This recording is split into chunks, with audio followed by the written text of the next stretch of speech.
السلام عليكم. فأنا مكاوي ترى في الأخير. آه، وهذا الشيء أتشرف فيه. شكرا لكم على حضوركم اليوم. كثير منكم ممكن لاحظ في البروشورات في الموقع إنه أنا الوحيد تقريبا اللي مو مكتوب اسم شركة قدامه.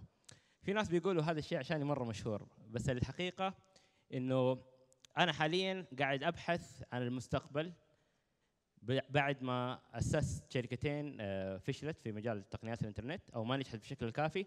فبشارك معاكم بحثي الشخصي حاليا عن أين المستقبل وفين أنا لازم أركز. ممتاز.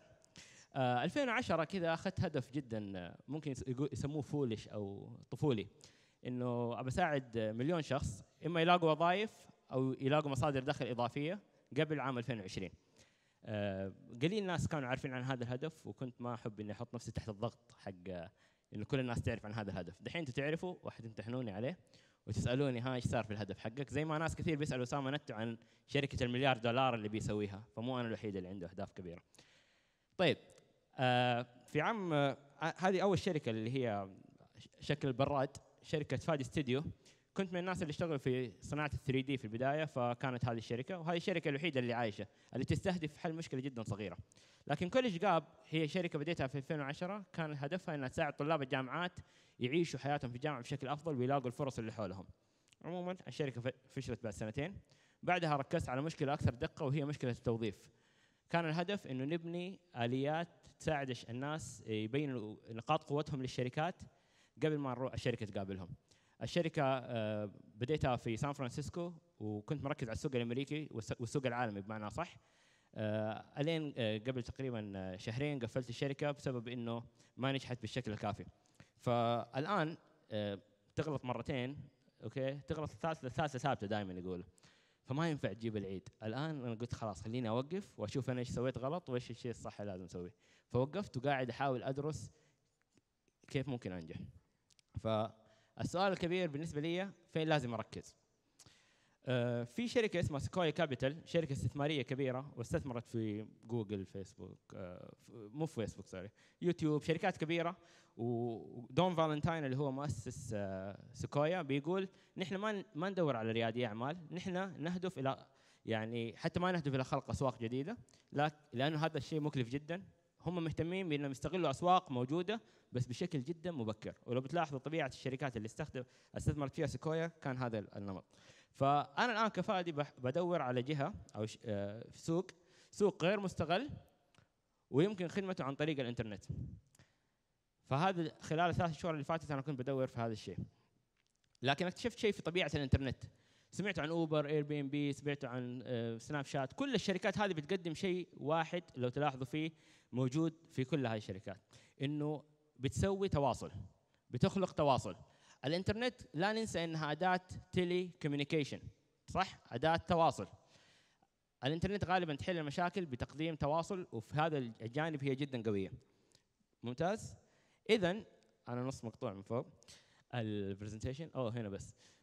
انا لازم الاقي سوق غير مستغل غير مخدوم يمكن خدمته عن طريق الانترنت، ويحتاج حل تقديم آلية تواصل افضل. هذه هي الاسواق عاليه النمو والاسواق اللي تنمو بشكل سريع. عندي مثالين، اللي هي شركه اوبر بدات 2009، اليوم قيمتها 41 مليار دولار. وشركه اير بي ام بي اللي تخلي الناس ياجروا غرف في بيوتهم كانها فنادق، بدات 2007، اليوم قيمتها 20 مليار. هذه الشركتين نمت نمو كبير عن طريق تقديم آلية تواصل لأسواق قديمة وأسواق ما كان فيها حل تواصل ممتاز. فالعوامل المشتركة بين اير بي ام بي وأوبر، وهي شركتين من أكثر الشركات اللي بتستخدم شيء اسمه اقتصاد اكسس ايكونومي أو اقتصاد المشاركة. استهدفت أسواق غير مستغلة، كانوا الناس ما بيهتموا كثير بصناعة التكاسي، صناعة عادية مين فعلا كان مهتم فيها، وجو حلوها اوبر. اير بي ام بي اهتموا بفكره انه كيف نوفر خيارات سكن رخيصه للناس، ونوفر برضه مصادر دخل اضافيه للناس عن طريق تاجير غرف في بيوتهم. فحلوها عن طريق ربط الناس اللي عندهم غرف واماكن في بيوتهم بيأجروها بالناس اللي يحتاجوا هذا الشيء. الحل معتمد زي ما لاحظنا انه نوفر آلية تواصل. كلهم نمو سريع جدا، بالذات اوبر نمت نمو يعتبر خرافي. شركه تشتغل على اللوجيستكس وتنمو هذا النمو، هذا شيء غير مسبوق. كلهم قدروا يخلقوا احتكار للاسواق اللي عندهم. عشان كذا انا كفادي قررت اني اركز ايش هي الاسواق الكبيره الغير مستغله واللي يمكنني تقديم حل فيها عن طريق بناء اليات تواصل افضل. في كثير اسواق والناس خايفه تخش فيها. الثلاث اسواق اللي انا طلعت فيها حاليا هي الخدمات الماليه، الخدمات الصحيه، والسكن. الخدمات الماليه والخدمات الصحيه، الخدمات الماليه نتكلم من قروض، نتكلم من تمويل واستثمار، وشفنا كيف كيك ستارتر بالتمويل الجماعي قدرت تخلق فرص كبيره للناس في توصيل منتجاتهم للسوق. الخدمات الصحيه نتكلم من الوصول للخدمه الصحيه، الوصول ل تكلفه الرعايه الصحيه، وبرضه الوصول لموفري الخدمات الصحيه. السكن اكبر مشكله في الحياه عند الشعب السعودي، ف من الاشياء اللي ممكن حتحسوها هنا برضه ملائمه للمجتمع، وهذه غالبا هي النقطه اللي حركز عليها.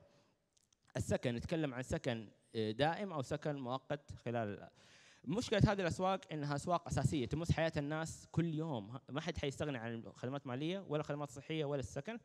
اسواق هذه مستدامه، فلو ركزت عليها وهي صعبه الدخول، لو ركزت عليها معناه انك حتستمر فتره طويله. هذه الناس ما حيجي يوم يقولوا ما نحتاج الصحه، ما حيجي يوم يقولوا ما نحتاج السكن، ما يجي يوم ما نحتاج الخدمات الماليه.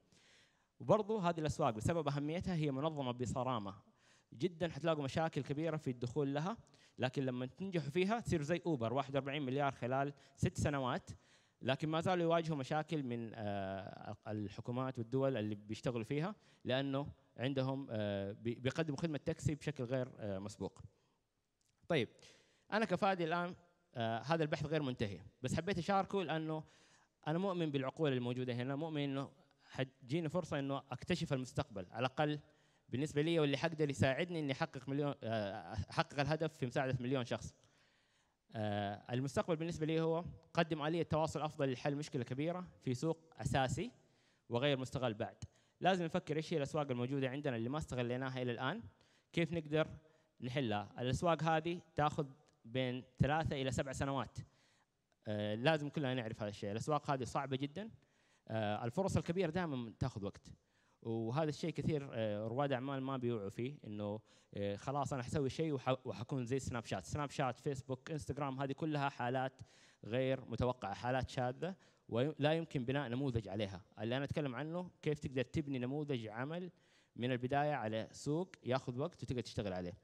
عموما هذا اللي عندي، هذا السبب انه ما في اسم اي شركه على البروشرات، وان شاء الله قريب تسمعوا عن الشركه الجايه. شكرا لكم، يعطيكم العافيه.